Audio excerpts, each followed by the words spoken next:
देखो बेटा, पेपर में आई हुई बड़ी इंपॉर्टेंट एमसीक्यूज।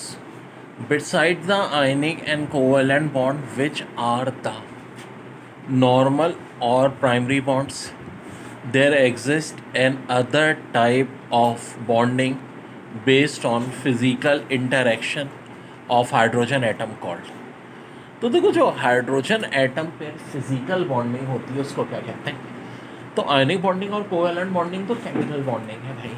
फिजिकल बॉन्डिंग में सबसे इंपॉर्टेंट है हाइड्रोजन बॉन्ड, तो इसका करेक्ट आंसर है हाइड्रोजन बॉन्ड। दूसरी बात क्या कह रहे हैं? Hydrogen bond is also known as क्या कोवेलेंट बॉन्ड, क्या आयनिक बॉन्ड, क्या प्रोटॉनिक बॉन्ड, क्या मेटालिक ब्रिज, क्या मॉलिक्यूलर ब्रिज? तो इसका करेक्ट आंसर है प्रोटॉनिक। बात हो रही थी बॉन्ड एनर्जी की। भाई, बॉन्ड एनर्जी की वजह से तो बॉन्ड बरकरार रहता है, और हमने देखा कि ये नंबर ऑफ बॉन्ड बढ़ जाए, मल्टीप्लिसिटी बढ़ने से बढ़ती है, लेकिन बॉन्ड लेंथ की इन्वर्सली प्रोपोर्शनल है। बॉन्ड एनर्जी की रिश्तेदारी आखिर और किस किस चीज़ से होती है? तो मेरे भाई बड़ी अहम चीज़ है, बॉन्ड एनर्जी का ताल्लुक होता है इलेक्ट्रोनेगेटिविटी डिफरेंस से। जितना ज़्यादा दो स्पेशीज़ के दरमियान में इलेक्ट्रोनेगेटिविटी डिफरेंस ज़्यादा होगा, बॉन्ड एनर्जी उतनी ही ज़्यादा होगी। जैसे कि देखो, HF हाइड्रोजन फ्लोराइड, हाइड्रोजन और फ्लोराइड में कितने का डिफरेंस है? 1.9 का, तो बॉन्ड एनर्जी है 565। HCl, हाँ भाई, इलेक्ट्रोनेगेटिव डिफरेंस हाइड्रोजन और क्लोरीन में 0.9 का, तो अब बॉन्ड एनर्जी थोड़ी कम हो गई, 431।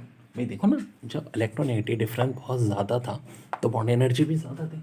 जैसे जैसे इलेक्ट्रोनेगेटिव डिफरेंस कम होता जाएगा, बॉन्ड एनर्जी कम होती जाएगी। HBr की और कम हो जाएगी, 0.7 रह गया डिफरेंस, 364 किलो जूल्स पर मोल। याद रहे, बॉन्ड एनर्जी का यूनिट होगा किलो जूल्स पर मोल। और HI की रह जाएगी 229 किलो जूल्स पर मोल, क्योंकि अब इलेक्ट्रोनेगेटिव का डिफरेंस खाली 0.4 रह गया। तो एक बात तो पता चल गई, ये bond energy is directly proportional to electronegativity. अब इसकी आयनिक करैक्टर से क्या रिश्तेदारी है? रिश्तेदारी ही की तो सारा खेल है यहाँ पे कॉन्सेप्ट। देखो, HF की फिर बता रहा हूँ 565 थी, और आयनिक करैक्टर HF का 57% है। अब आयनिक करैक्टर HCl का खाली रह गया 19%, बॉन्ड एनर्जी कम हो गई 431। इसका मतलब क्या हुआ कि बॉन्ड एनर्जी इलेक्ट्रोनेगेटिव के तो डायरेक्टली प्रोपोर्शनल है, साथ साथ आयनिक करैक्टर के भी डायरेक्टली प्रोपोर्शनल होगी, साथ साथ आयनिक करैक्टर के भी डायरेक्टली प्रोपोर्शनल होगी। HBr है, देखो अब और कम रह गया, 57, 19, 9 फिर 4, तो देखो बॉन्ड एनर्जी भी उसी हिसाब से कम होती जा रही है। वेरी वेरी बच्चों, क्लोरीन की bond length 1.99 angstrom, bond energy 242 kilo joule per मोल।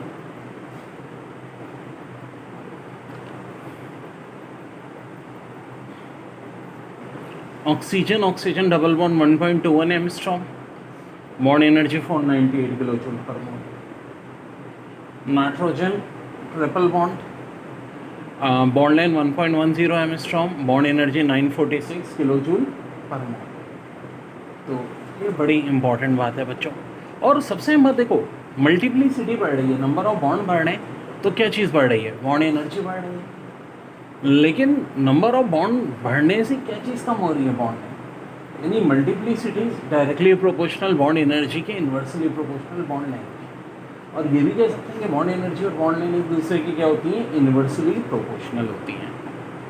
हमारा टॉपिक है बॉन्ड एनर्जी होती क्या है। बॉन्ड एनर्जी की पहले तो डेफिनेशन नोट कर लें। Energy required to break bond between two atoms in diatomic molecule is known as bond energy. और ये बॉन्ड एनर्जी डायरेक्टली प्रोपोर्शनल होती है मल्टीप्लिसिटी के, ये बात तो मैं ऑलरेडी बता चुका हूँ आपको, ठीक है जी। ये हमने देखा था कि भाई Cl था, बॉन्ड एनर्जी 242 थी। ऑक्सीजन आ गया था, 498 थी, और नाइट्रोजन आया 946 हो गए। मगर ये इन्वर्सली प्रोपोर्शनल किसकी थी? बॉन्ड लेंथ के। देखो, बॉन्ड एनर्जी 242 थी, बॉन्ड लेंथ 1.99। अब बॉन्ड लेंथ कम हुई 1.21, तो बॉन्ड एनर्जी बढ़ गई 498। बॉन्ड लेंथ मज़ीद कम हुई 1.10, बॉन्ड एनर्जी और बढ़ गई 946। और बॉन्ड एनर्जी का किससे ताल्लुक़ होता है? इलेक्ट्रोनेगेटिविटी के डिफरेंस के डायरेक्टली प्रोपोर्शनल है, आयनिक करैक्टर के डायरेक्टली प्रोपोर्शनल है। मतलब देखो HI के अंदर आयन इलेक्ट्रॉनिक करेक्टर 4% होता है, या कह लो इलेक्ट्रोनेगेटिव डिफरेंस 0.4 होता है H और I का, तो बॉन्ड एनर्जी 29 है। HBr में आयनिक करेक्टर 9% है, इलेक्ट्रोनेगेटिव डिफरेंस 0.7 है, तो बॉन्ड एनर्जी 364 है। HCl में आयनिक करेक्टर 19% है, इलेक्ट्रोनेगेटिव डिफरेंस 0.9 है, तो बॉन्ड एनर्जी 431 है। HF में आयनिक करेक्टर 57% है, इलेक्ट्रोनेगेटिव डिफरेंस 1.9 है, तो बॉन्ड एनर्जी जो हो जाएगी वो 565 हो जाएगी। यानी कि बॉन्ड एनर्जी डायरेक्टली प्रोपोर्शनल हुई इलेक्ट्रोनेगेटिव डिफरेंस के। अब कल को कंपाउंड दे देते हैं कि भाई एक एलिमेंट ABCD अपनी तरफ से, ठीक है, A में आयनिक करेक्टर 10% है, B में 20, C में 30, D में 40, तो उठा बॉन्ड एनर्जी किसकी ज़्यादा होगी? तो ज़ाहिर उसकी ज़्यादा होगी जिसका आयनिक करेक्टर ज़्यादा होगा बच्चों बड़ी अहम बात, बॉन्ड लेंथ, आखिर ये क्या कहानी है और इसकी रिलेशन किसके साथ होती है? देखो मल्टीप्लिसिटी के साथ इन्वर्सली प्रोपोर्शनल, थोड़ी देर पहले देखा हमने, बॉन्ड एनर्जी के साथ भी इन्वर्सली प्रोपोर्शनल। अब बड़ी अहम बात, बॉन्ड एनर्जी के साथ अगर बॉन्ड लेंथ इन्वर्सली प्रोपोर्शनल है, थोड़ी सी बात को समझो, तो जिस चीज़ के साथ बॉन्ड एनर्जी डायरेक्टली प्रोपोर्शनल है, बॉन्ड लेंथ हर उस चीज़ के साथ क्या होगी? Inversely proportional. तो इसका मतलब है कि बॉन्ड एनर्जी डायरेक्टली प्रोपोर्शनल थी, इलेक्ट्रोनेगेटिव डिफरेंस और आयनिक करेक्टर दिए, तो बॉन्ड लेंथ इन दोनों के इन्वर्सली प्रोपोर्शनल होगी। Very very important. अब देखो जैसा कि ऐसे स्पेरिकल शेप होती है, तो अगर इनकी बॉन्ड लेंथ 1 यूनिट के बराबर है तो SP की 1.73 टाइम्स ज़्यादा हो जाएगी, PP की 3 टाइम्स ज़्यादा हो जाएगी। वेरी वेरी इंपॉर्टेंट, बहुत ही ज़्यादा है। तो मेरे प्यारे बच्चों, हाँ, बात समझो, सिर्फ एक ये एक्चुअल एक कंपैरिजन की बात है कि अगर SS के दरमियान में बॉन्ड लेंथ 1 है तो SP के दरमियान में 1.73 हो जाएगी, PP के दरमियान में 3 हो जाएगी। यानी कि अब तक तो देखो बॉन्ड लेंथ की किस्मत में लग रहा था हर जगह इन्वर्सली प्रोपोर्शनल है, लेकिन एक चीज़ के डायरेक्टली प्रोपोर्शनल है, किसके? P की इन्वॉल्वमेंट के। देखो जहाँ P ऑर्बिटल आएगा बॉन्ड लेंथ बढ़ जाएगी। अब एक बात है, P से तो बढ़ रही है, दिख भी रहा है, तो S से क्या होगी? Inversely proportional. अच्छा जी, बॉन्ड एनर्जी अब तक सबसे डायरेक्टली प्रोपोर्शनल चल रही थी सिवाय बॉन्ड लेंथ के। बॉन्ड एनर्जी क्या होगी? P से डायरेक्टली प्रोपोर्शनल होगी S से। देखो अब दोनों हमेशा उल्टी चलती हैं, तो बॉन्ड लेंथ अगर P के डायरेक्टली प्रोपोर्शनल है तो बॉन्ड एनर्जी P के इन्वर्सली प्रोपोर्शनल होगी और बॉन्ड एनर्जी S के डायरेक्टली प्रोपोर्शनल होगी। Very very important. ओके बच्चों, अब एक होती है sp हाइब्रिडाइजेशन, एक sp2 और एक sp3। अब इनमें से ये सवाल आता है कि बॉन्ड एनर्जी के हिसाब से इनका ऑर्डर क्या होगा। तो एक बात सुनो, अभी तो मैंने कहा कि bond length is directly proportional to P and bond energy is inversely proportional to P।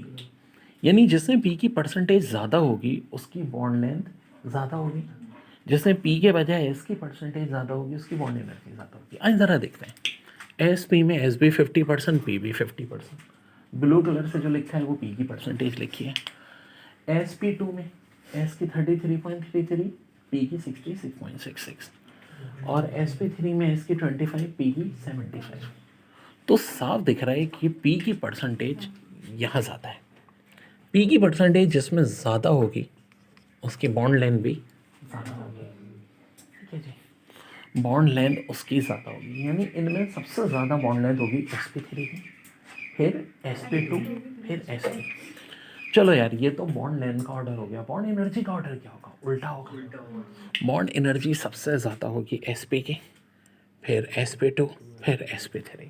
बहुत आती है ये वाली MCQs, नोट डाउन कर। एक बड़ी और है बात डायपोल मोमेंट के हवाले से कि डायपोल मोमेंट डायरेक्टली प्रोपोर्शनल होती है नंबर ऑफ लोन पेयर। जिसके लोन पेयर ज़्यादा होंगे उसकी डायपोल मोमेंट भी ज़्यादा होगी। जैसे कि HF है, हाइड्रोजन फ्लोराइड, इसमें 3 लोन पेयर होते हैं, वाटर में 2 लोन पेयर होते हैं, NH3 में 1 लोन पेयर होता है। और अगर लोन पेयर इक्वल हो फिर क्या देखा जाता है? Electronegativity difference. जिनके लोन पेयर आपस में इक्वल हो तो डायपोल मोमेंट किसकी ज़्यादा होगी? जिनका इलेक्ट्रोनेगेटिव डिफरेंस ज़्यादा होगा। क्या डायपोल मोमेंट ज़ीरो होती है? बिल्कुल जी होती है। देखें, अगर डायटोमिक में सेम हो दोनों तरफ तो इक्वल हो जाएगी, या 180 डिग्री पे एंगल बना रहा हो जैसे कि कार्बन डाइऑक्साइड है, तब भी ज़ीरो हो जाएगी, डायपोल मोमेंट ज़ीरो हो जाएगी। और एक मशहूर केस CCl4, ऐसा क्यों हो रहा है? देखो, ये एक दूसरे के इफेक्ट को कैंसिल कर रहे हैं, दोनों कोनों पे नेगेटिव हैं। यहाँ ये इसको कैंसिल कर रहा है, ये इसको कैंसिल कर रहा है, ये इसको। और किसकी डायपोल मोमेंट ज़ीरो होती है मशहूर में? बेंजीन की C6H6, इसकी डायपोल मोमेंट भी क्या होती है? ज़ीरो। हाँ, अगर डायटोमिक हो और सिमिलर ना हो, डिसिमिलर हो, तो लाजमी बात है डायपोल मोमेंट ज़ीरो नहीं होगी। ठीक है, डायपोल मोमेंट ज़ीरो नहीं होगी। अब बच्चों एक टॉपिक है डायपोल मोमेंट। देखो, जैसे कि HCl बना हुआ है, ठीक है, तो अब इसके अंदर एच जो होता है वो पार्शियल पॉजिटिव होता है, Cl पार्शियल नेगेटिव होता है। तो जब ये अपोजिट पोल होंगे तो कोई ना कोई एक मोमेंट होगी, उस मोमेंट को हम कहते हैं डायपोल मोमेंट, जो कि electronic charges multiply by distance between them के बराबर होते हैं। अब इसका कॉमन यूनिट है डेबी, और जो ऐसा यूनिट है वो कूलम मीटर। अभी MCQs बहुत आती है कि एक डेबी और कूलम मीटर में क्या रिलेशन है। तो देखो, एक डेबी बराबर होता है 3.335 इंटू 10⁻³ कूलम मीटर का। वैसे एक डेबी 10⁻18 ESU कूलम मीटर के बराबर भी होता है, और एक कूलम में 2.998 इंटू 10⁹ ESU होते हैं। देखो, ये भी आ सकता है कि भाई एक डेबी में कितने ESU कूलम मीटर होते हैं, तो 10⁻8, या एक कूलम में कितने ESU होते हैं, तो 2.998 इंटू 10⁹। एग्ज़ाम में जो मखसूस कंपाउंड जिनके डायपोल मोमेंट पूछते हैं, उनमें एक HF जिसकी 1.90 डेबी, HCl जिसकी 1.03 Debbie, water 1.84 Debbie, NH3 1.46 Debbie, और CaCl3 1.0। बात कर रहे हैं डायपोल मोमेंट के factor. Dipole moment directly proportional होती है लोन पेयर ऑफ इलेक्ट्रॉन। जितने ज़्यादा लोन पेयर होंगे उतनी ज़्यादा डायपोल मोमेंट होगी। अब देखो, हाइड्रोजन फ्लोराइड ग्रुप 7 का होता है और इस पर 3 लोन पेयर होते हैं। इसकी डायपोल मोमेंट है 1.90 डेबी। वाटर H2O पानी ग्रुप 6 में आता है ऑक्सीजन, तो 2 लोन पेयर है, डायपोल मोमेंट 1.84 हो जाएगी। और NH3 यानी कि अमोनिया नाइट्रोजन ग्रुप 5 में आता है, तो 1 लोन पेयर होता है, डायपोल मोमेंट 1.46 हो जाएगी। क्या डायपोल मोमेंट किसी और चीज़ से भी डिपेंड करती है? बिल्कुल जी, इलेक्ट्रोनेगेटिव डिफरेंस पे। अब HF HCl दोनों में सेम लोन पेयर है, लेकिन HF का इलेक्ट्रोनेगेटिव डिफरेंस HCl से ज़्यादा है, तो इसकी डायपोल मोमेंट ज़्यादा होगी। डायपोल मोमेंट होती क्या है? Dipole moment is product of charge and distance between opposite charges, यानी यहाँ नहीं होगी जब सेम चार्जेस होंगे। अपोजिट चार्जेस बोले तो like H positive Cl negative, partial positive partial negative. तो जनाब, इनके दरमियान का डिस्टेंस और इन चार्जेस के प्रोडक्ट डायपोल मोमेंट कहलाएंगे। इसका कॉमन यूनिट डेबी है, और एक डेबी 10⁻18 ESU कूलम मीटर के बराबर होता है। ये भी MCQs में आ चुका है। और 1 डेबी 3.335 इंटू 10⁻30 कूलम मीटर के बराबर होता है, और ऐसा यूनिट डायपोल मोमेंट का कूलम मीटर ही होता है। अब देखो, डायटोमिक में अगर सिमिलर एटम होंगे तो डायपोल मोमेंट ज़ीरो होगी, क्योंकि देखो दोनों सेम है। इसी तरह अगर देखो, ये पेंटा एटॉमिक है, 5 एटम्स, लेकिन ये आपस में कैंसिल हो जाएगा इफेक्ट, ये आपस में, क्योंकि ये चारों ये 90 डिग्री पे।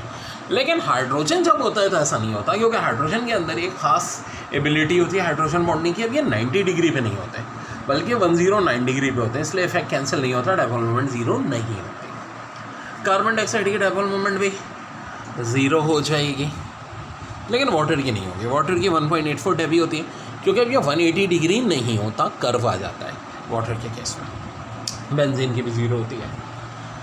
एक और बड़ी अहम बात कि dipole moment depend on polarity of individual bond in a given molecule as well as geometry of molecule. तो ये बात भी बड़ी है हमें जहन में रखना।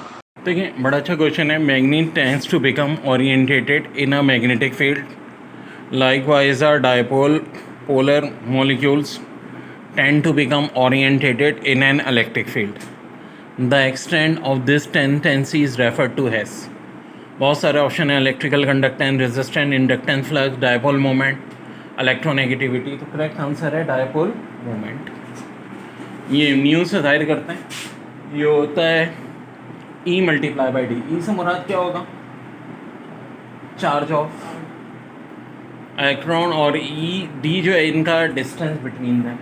अब देखो ना, जैसे कि ये पार्शियल नेगेटिव है, पार्शियल पॉजिटिव है, तो इनकी वजह से मोमेंट पैदा होगी, उस मोमेंट को हम क्या कहेंगे, डायपोल मोमेंट।